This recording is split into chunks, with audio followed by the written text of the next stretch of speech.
Good morning. Welcome back. My today's topic is the policy of non-cooperation. ठीक है, हमने हमारे प्रीवियस वीडियो में ये देखा था कि किस तरीके से महात्मा गांधी को एक अपॉर्चुनिटी नजर आने लग गई खिलाफत मूवमेंट के साथ, और उन्होंने क्या किया, दोनों ही लीडर्स शौकत अली और मोहम्मद अली के साथ मिलकर डिसाइड किया कि किस तरीके से हमें नॉन कॉर्पोरेशन मूवमेंट को स्टार्ट करना चाहिए, है ना। तो चलिए देखते हैं। The name of the book written by Gandhi ji in 1909 is Hind Swaraj. 1 mark MCQ के लिए आ सकता है कि गांधी जी की बुक का नाम क्या था जो उन्होंने लिखी थी, तो Hind Swaraj. He adopted the policy of non-cooperation against the British to achieve independence due to the following reasons। अब उन्होंने ये जो पॉलिसी है, पॉलिसी ऑफ नॉन कॉर्पोरेशन, ये इसलिए अपनाई, उसके पीछे कुछ कारण है, कुछ रीजंस है, वो हम अब देख रहे हैं।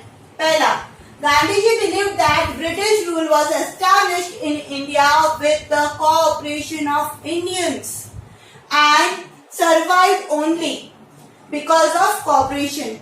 गांधी जी को ये लगता है कि ब्रिटिशर्स के साथ जो इंडियन लोग कोऑपरेट करते हैं वो ही उनके पीड़ा का कारण है। कैसे? अब देखिए, जब ब्रिटिशर्स आए तो उनको ट्रेड करना था, तो ट्रेड में कोऑपरेट किसने किया? इंडियंस ने। ठीक है, जब उनको रॉ मटेरियल चाहिए था तो रॉ मटेरियल उगाने में कोऑपरेट किसने किया? इंडियंस ने। जब उनको आर्मी चाहिए थी तो आर्मी के अंदर बहुत सारे इंडियन ने क्या किया, अपना योगदान दिया। मतलब ये बोला जाता है कि 1857 में तो ये हालत थी कि ब्रिटिशर्स के पास जितने ब्रिटिश सोल्जर्स नहीं थे उससे डबल इंडियन सोल्जर्स थे। तो कॉपरेट किया ना इंडियन ने, तो इंडियन ने आर्मी में भी कॉपरेट किया।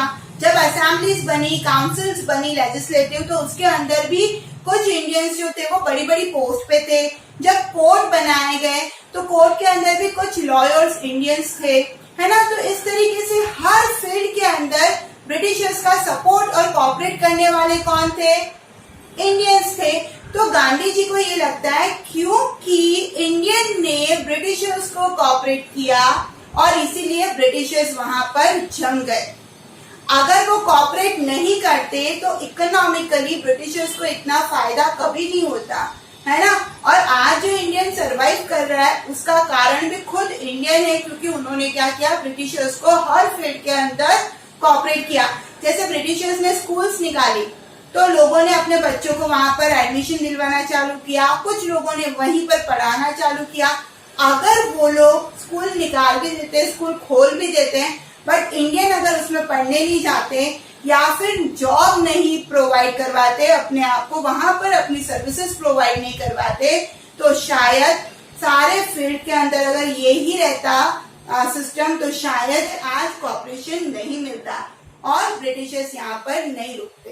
तो एक बहुत बड़ा कारण जो कि बहुत सही है जो गांधी जी को लगता था। If Indian refuse to cooperate, अब अगर इंडियन रिफ्यूज कर दे कि हम आपको कोऑपरेट नहीं करेंगे, British rule in India would come to an end within a year and Swaraj would come. अगर ब्रिटिशर्स को कोऑपरेट करना बंद कर दें तो क्या होगा? गांधी जी को लगता है कि 1 साल के अंदर ब्रिटिशर्स से हमें क्या मिल जाएगी? आजादी मिल जाएगी। अब कैसे स्टॉप करना है, कैसे स्टॉप कर सकते हैं?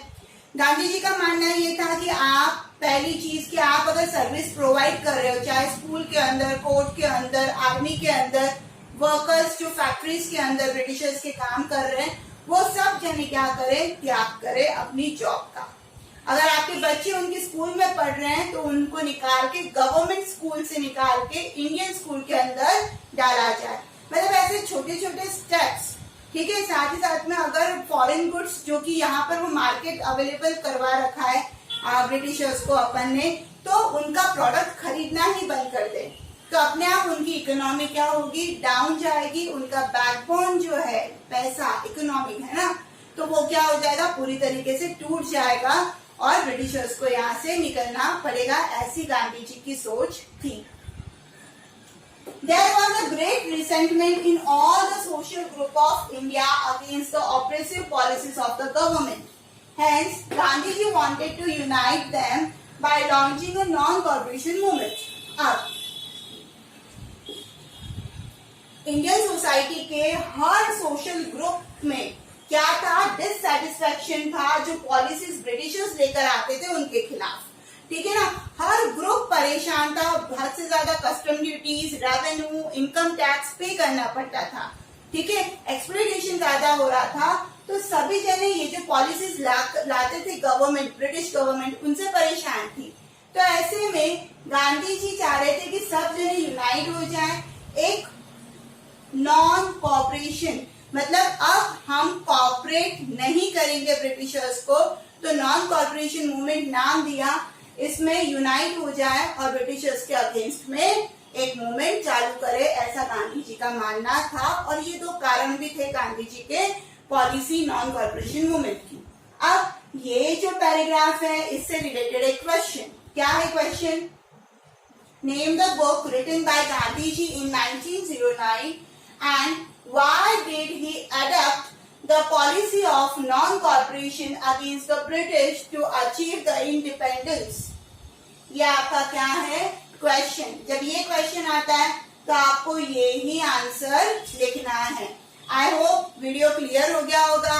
अगर कोई भी डाउट है तो कमेंट करिए, और अगर अच्छा लगे तो लाइक करिए, कमेंट करिए, शेयर करिए, सब्सक्राइब करिए और पढ़ते रहिए social studies with Sangeeta. Thank you so much.